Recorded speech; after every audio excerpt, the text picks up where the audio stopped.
और चलिए अब बात कर लेते हैं श्री गंगानगर के सूरतगढ़ की, जहां पर बीच सड़क बदमाशों का आतंक देखने को मिला। शराब के नशे में इन बदमाशों ने एक दुकानदार की जमकर पिटाई की और आपको टीवी स्क्रीन पर तस्वीरें भी दिखा रहे हैं कैसे ये चारों बदमाश एक दुकानदार पर हमला कर रहे हैं। दुकानदार ने दुकान का शटर बंद करके बड़ी मुश्किल से अपनी जान बचाई और इसके बाद बदमाश दुकान के बाहर रखा सामान तोड़ फोड़ करके मौके से फरार हो गए। घायल युवक को ट्रॉमा सेंटर में भर्ती करवा दिया गया है, उसका वहां पर इलाज चल रहा है।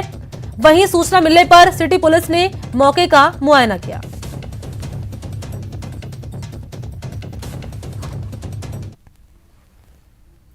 और अब बात कर लेते हैं राजधानी जयपुर के, जहां पर राजस्थान यूनिवर्सिटी में अपनी मांगों को लेकर 23 दिन से एबीवीपी कार्यकर्ता धरने पर बैठे हुए हैं। इन पर आज पुलिस ने हल्का बल भी प्रयोग किया। लाठीचार्ज उस समय हुआ जब एबीवीपी कार्यकर्ता कुलपति सचिवालय का घेराव करते हुए कुलपति के चैम्बर में प्रवेश करने की कोशिश करने लगे और इस दौरान पुलिस के जवान और कार्यकर्ताओं में जबरदस्त धक्का मुक्की हो गई। मौजूद पुलिस फोर्स ने प्रदर्शन कर रहे कार्यकर्ताओं को खदेड़ने के लिए हल्के बल का भी प्रयोग किया।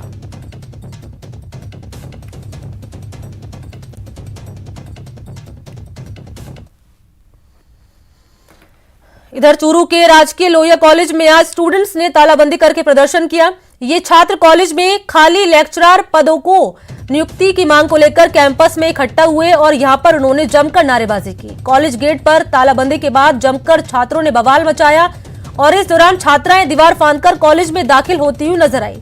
इन छात्रों का यह कहना है कि राजकीय लोहिया कॉलेज में 94 पद स्वीकृत है, जिनमें से 55 पदों पर नियुक्ति की गई। इनमें से भी कुछ लेक्चरर को सरकारी कामों में डेपुटेशन पर लगाया गया है, जिससे उनकी जो पढ़ाई है वो प्रभावित होती है।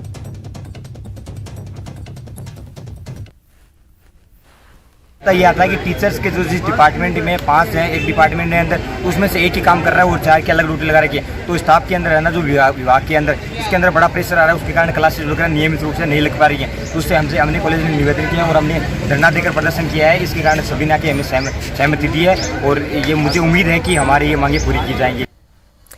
और बात कर लेते हैं कोटा की, जहां पर केंद्र सरकार पर सरकारी बैंकों को निजीकरण के हाथों में देने का आरोप लगाते हुए बैंक कर्मियों ने आक्रोश रैली अपनी निकाली। आज बैंक कर्मी 15 मार्च से हड़ताल पर बने हुए हैं और 2 दिवसीय हड़ताल का आज दूसरा दिन है। कोटड़ी चौराहे पर बैंक ऑफ बड़ौदा शाखा के बाहर बैंक कर्मियों ने केंद्र सरकार के खिलाफ हल्ला बोला प्रदर्शन किया और यहीं से अपनी आक्रोश रैली उन्होंने निकाली। हड़ताली बैंक कर्मियों ने यह कहा कि अगर केंद्र सरकार बैंकों के निजीकरण के फैसले को वापस नहीं लेती तो बैंक कर्मी अनिश्चितकालीन हड़ताल पर चले जाएंगे।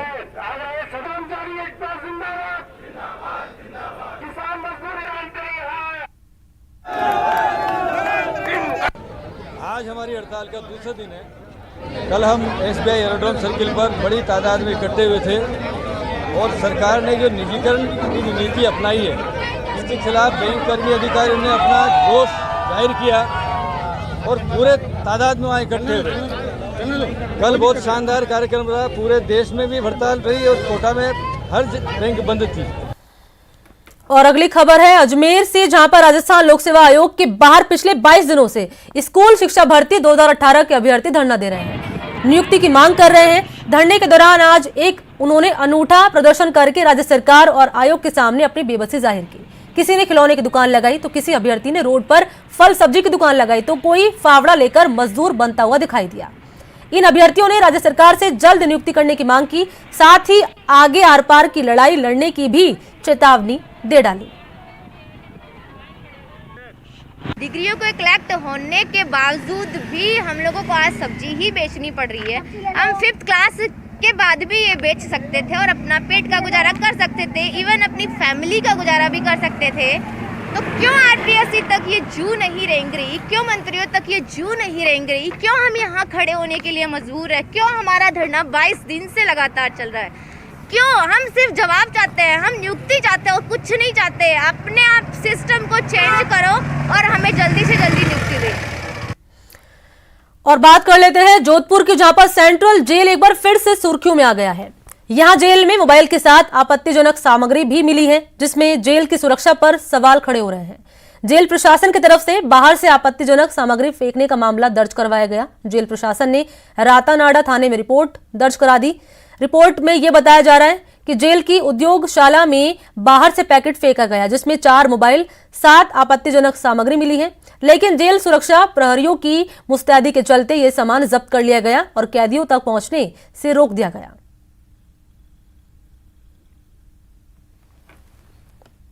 जेल की जो उद्योगशाला है उसकी दीवार के बाहर से कुछ पैकेट फेंकने की जानकारी पर जो वहां तैनात संतरी प्रहरी थे उनके द्वारा उसको चेक किया गया। चेक करने में वहां उस पैकेट के अंदर 4 मोबाइल और आपत्तिजनक सामग्री जो थी वो मिली, जिसकी रिपोर्ट पे जेल सुप्रीडेंट की रिपोर्ट पे हमने प्रकरण दर्ज किया और अनुसंधान कर रहे हैं।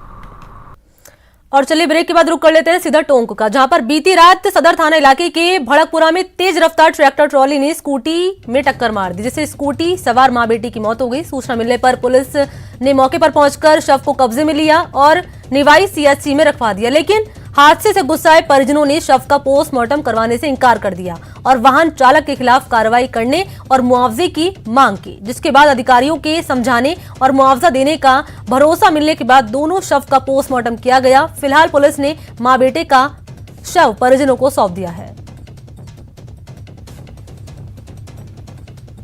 जो ट्रैक्टर ट्रॉली थी उसके विरुद्ध कार्रवाई होती रहे, तो उनको आश्वासन दे दिया है मैंने। आज ही उनको मुआवजा दिलवाने की कोशिश करेंगे मुख्यमंत्री सहायता कोष से जो सहायता राशि है, तो आज ही मैं कोशिश करूंगा आज ही मृतक परिवार को मिल जाए। उसके अलावा अभी माइनिंग इंजीनियर से सीओ साहब से मैंने बात कर ली है, अभी टीम बना करके जितने भी बड़े स्टॉक हैं उन पर हम कार्रवाई करेंगे।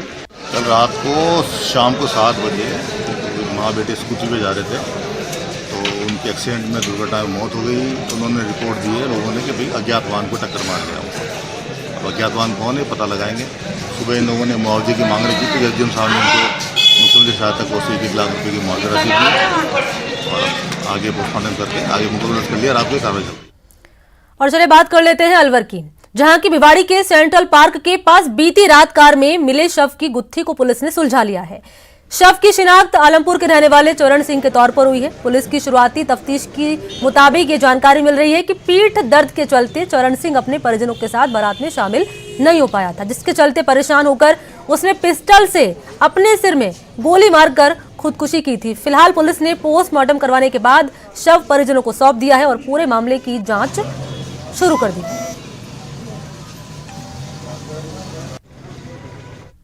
आज मध्यरात्रि पश्चात करीब 1:30 बजे के करीब जो गश्ती दल में एक जो मोटरसाइकिल पे कांस्टेबल प्रवीण और उनका एक साथी गश्त कर रहे थे, तो उन्होंने सेंट्रल पार्क गौरवपथ सेंट्रल पार्क के पास में एक गाड़ी खड़ी देखी जो करीब सड़क से 5 फीट साइड में खड़ी थी। उन्होंने नज़दीक जाकर के देखा तो उसमें एक युवक है, उसके सिर से खून आ रहा था और पास में पिस्टल उसके हाथ में पास में पड़ी हुई थी। वो ड्राइवर सीट पर बैठा हुआ था। और देखिए अब ट्रैफिक पुलिस भी हाईटेक हो चुकी है। अगर ट्रैफिक रूल्स का पालन नहीं करने पर पुलिस का जवान आपको रोकता है और उस पर रौब झाड़कर आप उसे चलता कर देते हैं। तो बीकानेर से आई ये रिपोर्ट आपके लिए ही है, देखिए।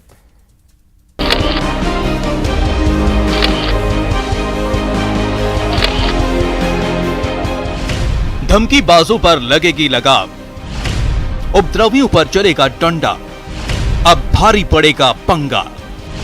वाहन चालक सावधान।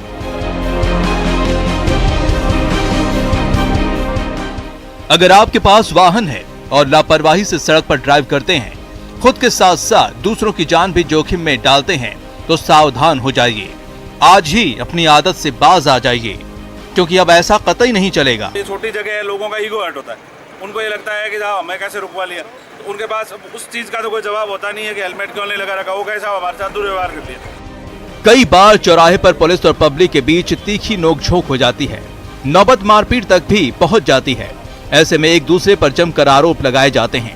लेकिन अब अगर किसी ने आरोप लगाया तो उन आरोपों की असलियत सामने आ जाएगी।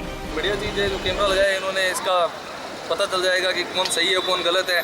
जैसे मेरी गलती थी तो मुझे इन्होंने सर ने समझाया कि आपने सीट बेल्ट नहीं पहना था। बॉडी वॉर्न कैमरा हर झूठ को बेपर्दा कर देगा। ट्रैफिक पुलिस को बॉडी वॉर्न कैमरे से लैस किया गया। हेड कांस्टेबल, एएसआई और एसआई को 17 कैमरे दिए, 3 और मिलेंगे। कैमरे में पुलिस पब्लिक की हर हरकत कैद होगी। कंट्रोल रूम से कैमरे की मॉनिटरिंग होगी।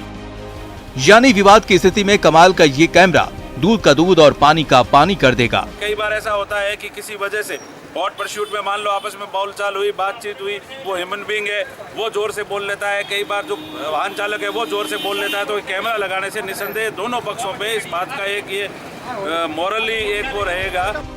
शुरुआती दौर पर कैमरे का उपयोग उर्मुल चौराहे, म्यूजियम चौराहे, शार्दुल सिंह सर्किल और हल्दीराम प्याऊ सहित कई चौराहों पर किया जा रहा है।